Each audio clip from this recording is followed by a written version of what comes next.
حق الصلاۃ والسلام علی اشرف الانبیاء والمرسلین خاتم النبیین بالقاسم محمد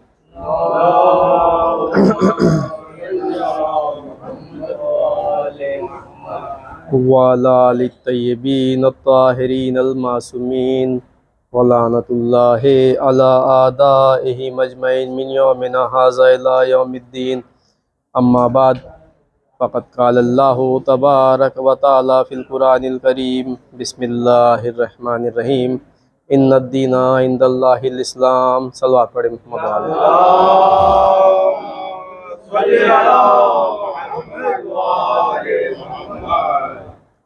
عزیزان گرامی، خالق کائنات اپنی بابرکت کتاب قرآن مجید میں ارشاد فرما رہا ہے کہ اللہ تعالیٰ کے نزدیک دین صرف اور صرف اسلام ہے، اس لیے کہ دین اسلام ایک ایسا دین ہے جس کا بنانے والا وہ ہے جس نے تمام مخلوقات کو بنایا ہے، جس کا بنانے والا وہ ہے جو ہر چیز کے عیب سے، ہر چیز کی اچھائی سے واقف ہے، جس کا بنانے والا وہ ہے جو ہر چیز کو جانتا ہے کہ کس چیز کے لیے کیا اچھا ہے اور کیا برا ہے۔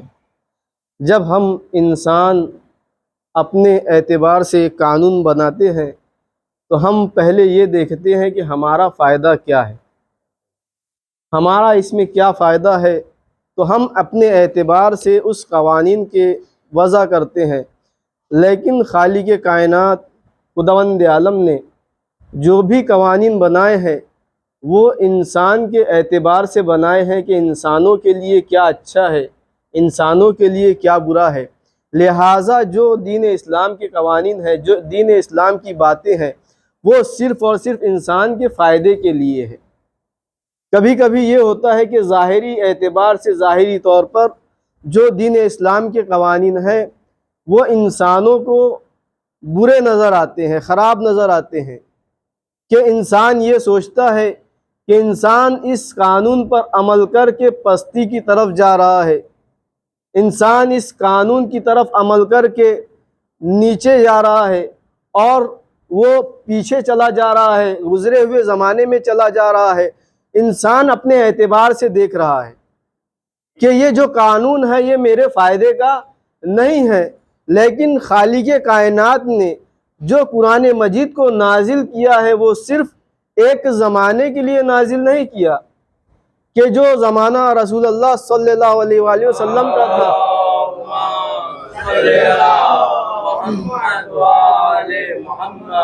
اسی زمانے کے لیے قرآن نازل ہوا ہو۔ اگر صرف اس زمانے کے لیے نازل ہوا ہوتا تو ہمیں یہ کہنے کا حق ہوتا کہ جو قرآن مجید میں آیتیں نازل ہوئی ہے یہ پرانی ہو چکی ہے، لہٰذا اب اس کے بدلنے کی ضرورت ہے۔ نہیں، یہ جو قرآن مجید نازل ہوا ہے اسے خداوند عالم نے قیامت تک کے لیے نازل کر دیا اور کہہ دیا اِنَّا نَحْنُ نَزَّلْنَا الذِّکْرَ وَإِنَّا لَهُ لَحَافِظُونَ، کہ ہم نے ہی اس قرآن مجید کو نازل کیا ہے اور ہم ہی اس کی حفاظت کرنے والے ہیں۔ تو معلوم ہوا جب تک کے لیے یہ کتاب بنائی گئی ہے تب تک کے لیے اس کے قوانین بھی ہے، اور ہو سکتا ہے ہمیں وہ قوانین برے نظر آتے ہو لیکن وہ ہمارے فائدے کے لیے ہی ہے۔ اب انسانوں کی کیا فطرت ہوتی ہے کہ انسان اپنے لیے وہ چیز طلب کرتا ہے جس میں وہ اپنا فائدہ دیکھتا ہے، جس میں وہ اپنی اچھائی دیکھتا ہے۔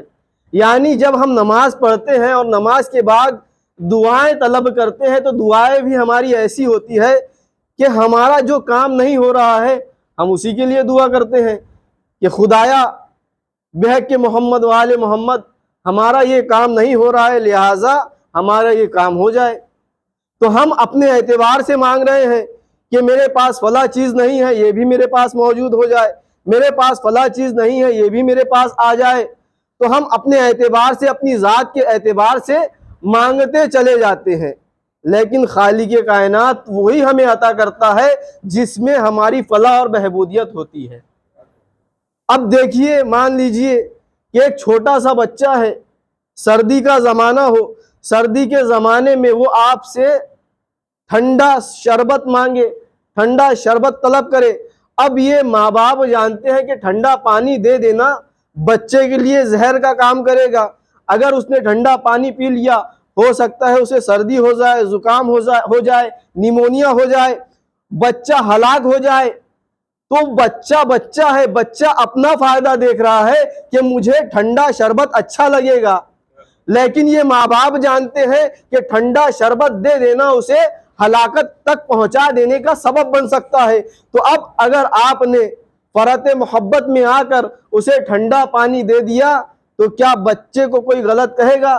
نہیں، بچے کو کوئی غلط نہیں کہے گا، سب یہی کہیں گے بچہ تو بچہ ہے، آپ تو بزرگ تھے، آپ تو اس کا بھلا اور برا جانتے تھے، آپ تو اسے سمجھتے تھے، آپ نے اسے ٹھنڈا پانی کیوں دیا؟ بس عزیزان گرامی، یہی وجہ ہے جو کبھی کبھی ہماری دعائیں قبول نہیں ہوتی ہے، اس کی وجہ یہی ہے کہ ہم وہ مانگتے ہیں جس میں اپنا فائدہ دیکھتے ہیں، لیکن خالق کائنات ہمیں وہی چیز عطا کرتا ہے جس میں ہمارا بھلا اور ہماری بہبودیت ہوتی ہے۔ صلوات پڑھیں محمد و آل محمد۔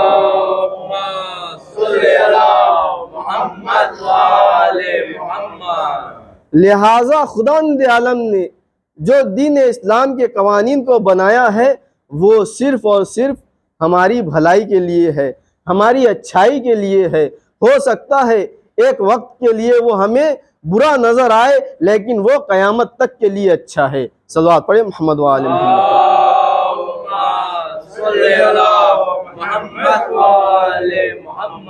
انہی قوانین میں سے ایک قانون ہے نماز، اور نماز کی فضیلت کے بارے میں امام زین العابدین علیہ السلام ارشاد فرما رہے ہیں،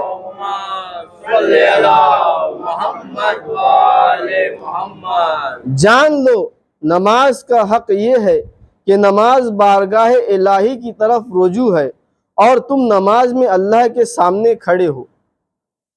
نماز اللہ اور بندے کے درمیان رابطے کا نام ہے، کیونکہ جب انسان اللہ کی بارگاہ میں نماز ادا کرتا ہے تو حقیقت میں کس کے سامنے ہوتا ہے؟ خالق کائنات کے سامنے ہوتا ہے، اور خالق کائنات سے گفتگو کر رہا ہوتا ہے۔ جب ہم نماز پڑھنے کے لیے کھڑے ہوں تو ہمارے ذہن میں یہ خیال رہے کہ ہم کیا کر رہے ہیں اور کس کے سامنے کھڑے ہیں۔ یعنی جب ہم نماز کی نیت باندھیں تو ہمارے ذہن میں یہ خیال ہونا چاہیے کہ ہم کس کی بارگاہ میں کھڑے ہیں۔ ہم یہ جو نماز پڑھ رہے ہیں یہ ہماری عادت نہیں ہونی چاہیے۔ جب ہم یہ نماز کے لیے کھڑے ہوں تو ہمارے ذہن میں یہ خیال رہے کہ ہم کس کی بارگاہ میں کھڑے ہیں۔ ہم خالق کائنات کی بارگاہ میں کھڑے ہیں جو ہمیں خلق کرنے والا ہے، جو ہر چیز کا مالک ہے، جو ہمارا حقیقی رب ہے۔ ہم اس کی بارگاہ میں کھڑے ہیں۔ جب ہمارے دل میں یہ خیال پیدا ہو جائے گا تو دنیا کی ساری فکریں ہمارے ذہن سے نکل جائے گی اور واقعاً ہماری نماز خالصاً خلوص نیت کے ساتھ ادا ہوگی۔ صلوات پڑھیں محمد و آل محمد۔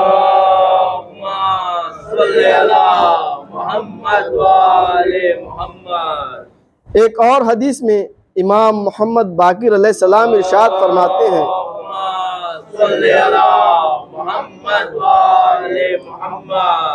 حق اور باطل کے درمیان سوائے کم عقلی کے کوئی فاصلہ نہیں ہے۔ حق اور باطل کے درمیان سوائے کم عقلی کے کوئی فاصلہ نہیں ہے۔ کسی نے سوال کیا، اے فرزند رسول اللہ، کس طرح سے؟ تو آپ نے فرمایا، انسان کو وہ کام جو خدا کی خوشنودی کے لیے انجام دینا چاہیے، وہ کام جو خدا کی خوشنودی کے لیے انجام دینا چاہیے وہ خدا کو چھوڑ کر لوگوں کے لیے انجام دیتا ہے، لیکن اگر وہ خدا کی خوشنودی کے لیے خالصتاً اس کام کو انجام دیتا تو وہ اپنے مقصد کو جلد حاصل کر لیتا۔ اس کی نیت جو کام اس نے لوگوں کے لیے انجام دیا ہے، یعنی وہی کام جو وہ لوگوں کے لیے انجام دے رہا ہے، اگر وہ صرف نیت کو بدل لے، اگر وہ کسی کی مدد کر رہا ہے، صرف وہ نیت کو بدل لے، یہ میں جو مدد کر رہا ہوں ایک بندہ مومن کی، اپنے برادر مومن بھائی کی، یہ میں اس کو خوش کرنے کے لیے نہیں بلکہ قربتاً الی اللہ کر رہا ہوں، اللہ کی خوشنودی کے لیے کر رہا ہوں۔ کام وہی ہے، کام ایک ہی ہے، لیکن صرف نیت میں فرق آ جانے سے وہ عمل میں فرق پیدا ہو جاتا ہے۔ اسی لیے امام نے فرمایا کہ حق اور باطل کے درمیان کم عقلی کا فاصلہ ہے، کم عقلی کا فاصلہ ہے۔ عقل مند انسان کیا کرے گا کہ جو بھی کام کرے گا خالصتاً صرف اللہ کے لیے کرے گا، چاہے وہ بندے کی مدد ہو، چاہے وہ نماز ہو، چاہے کوئی کام ہو۔ اسی لیے کہتے ہیں الاعمال بالنیات، عمل کا دار و مدار نیت پر ہوتا ہے، عمل کا دار و مدار نیت پر ہوتا ہے، یعنی خداوند عالم انسان کی نیت دیکھ رہا ہے کہ اس کی نیت اس عمل سے کیا ہے۔ اگر اس نے اللہ کے لیے کیا ہے تو اللہ راضی ہو جائے گا، اور اگر بندے کے لیے کیا ہے تو خداوند عالم راضی ہونے والا نہیں ہے۔ جب وہ اس عمل کے ساتھ بارگاہ الہی میں قیامت کے روز پہنچے گا کہ جس عمل کو اس نے بندے کو خوش کرنے کے لیے انجام دیا تھا، تو خالق کائنات بھی کہے گا کہ جس کے لیے تم نے عمل کو انجام دیا ہے جا کر اس کی جزا اسی سے لے لو۔ اللہم صلی علی محمد و آل محمد۔ امام جعفر صادق علیہ السلام اللہم صلی علی محمد و آل محمد۔ ایک حدیث میں ارشاد فرماتے ہیں 3 خصوصیات میں سے اگر کوئی ایک خصوصیت کے ساتھ اللہ کے حضور پیش ہو تو خداوند عالم اس پر جنت واجب کر دے گا۔ 3 خصوصیتیں بیان کی ہے، اگر اس میں سے کسی ایک کو بھی وہ اختیار کر لے تو خداوند عالم اس پر جنت کو واجب کر دیتا ہے۔ وہ 3 خصوصیت کیا ہے؟ غربت کے باوجود انفاق اور خیرات کرنا، یہ پہلی خصوصیت ہے۔ لوگوں سے خندہ پیشانی سے پیش آنا، یعنی ہنس کے بولنا، ہنس کے ملنا، یہ خندہ پیشانی سے پیش آنا، اور اپنے نفس کے ساتھ منصفانہ سلوک کرنا۔ یہ 3 خصوصیت امام نے بیان کی کہ اگر اس میں سے کسی ایک خصوصیت بھی وہ اختیار کر لے تو اس پر جنت واجب ہو جاتی ہے۔ پہلی خصوصیت یہ ہے کہ غربت میں انفاق کرنا، یعنی انسان غریب ہے تو غریب انسان یہ سوچتا ہے کہ میں تو غریب ہوں، میں کیسے خداوند عالم کی مدد کر سکتا ہوں، میں کیسے راہ خدا میں اپنا مال خرچ کر سکتا ہوں، میں تو خود محتاج ہوں۔ اگر وہ یہ سوچ کر خرچ نہیں کر رہا ہے تو وہ غلطی کر رہا ہے، اس لیے کہ اگر بارگاہ الہی میں 1 روپیہ بھی خرچ کیا جائے تو خداوند عالم اگر وہ خلوص نیت کے ساتھ خرچ کر رہا ہے تو خداوند عالم اسے قبول کرتا ہے۔ اگر ایک امیر انسان ہے تو وہ بھی خرچ کرے، اور اگر غریب انسان ہے تو وہ بھی خرچ کرے، بس فرق یہ ہے کہ انسان اپنی حیثیت کے اعتبار سے بارگاہ الہی میں خرچ کرے۔ اب کوئی دولت مند شخص ہے، وہ اگر راہ خدا میں 1 روپیہ دے تو کیا وہ قابل قبول ہوگا؟ نہیں، اس کی حیثیت اور ہے اور ایک غریب کی حیثیت اور ہے، تو غریب اپنے اعتبار سے خرچ کرے اور امیر اپنے اعتبار سے خرچ کرے تو خداوند عالم دونوں کے عمل کو قبول کرنے والا ہے۔ بس فرق نیت کا ہی ہوتا ہے کہ نیت کیا ہے۔ نیت اگر خالص ہے تو قبول ہے، نیت اگر خالص نہیں ہے تو قبول نہیں ہے۔ دوسرا عمل لوگوں سے خندہ پیشانی سے پیش آنا، ہنس کے بولنا، ہنس کے ملنا، یہ خداوند عالم کو بہت زیادہ پسند ہے۔ بعض اوقات انسان جب دوسرے مومن سے ملتا ہے تو پہلے ہی اپنی پریشانیاں بیان کرنا شروع کر دیتا ہے کہ مجھے تو یہ پریشانی ہے، مجھے تو یہ پریشانی ہے، میں محتاج ہوں۔ تو عزیزان گرامی، جب بھی بندہ مومن کسی بندہ مومن سے ملے تو ہنس کر ملے، خندہ پیشانی سے ملے، احوال پرسی کرے، اس کے بعد جو بات ہے وہ پیش کرے۔ تو خداوند عالم جب ایک بندہ مومن دوسرے بندہ مومن سے اچھے سے ملتا ہے، ہنس کے ملتا ہے، تو خداوند عالم بھی اس سے خوش ہوتا ہے۔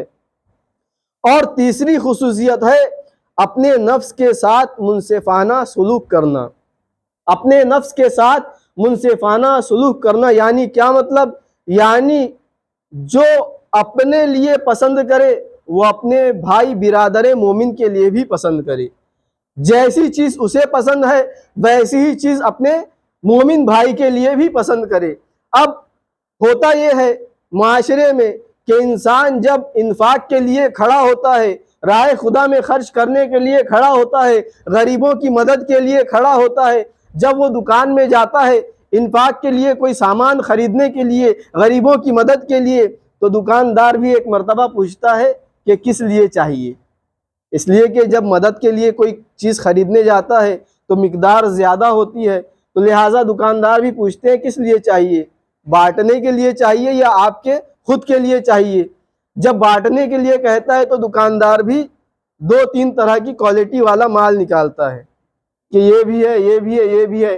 اب انسان کی نیت یہاں سے پتہ چلتی ہے کہ وہ بانٹنے کے لیے کیا دینا چاہتا ہے، تو دکاندار بھی دیکھ لیتا ہے کہ کیسی نیت ہے۔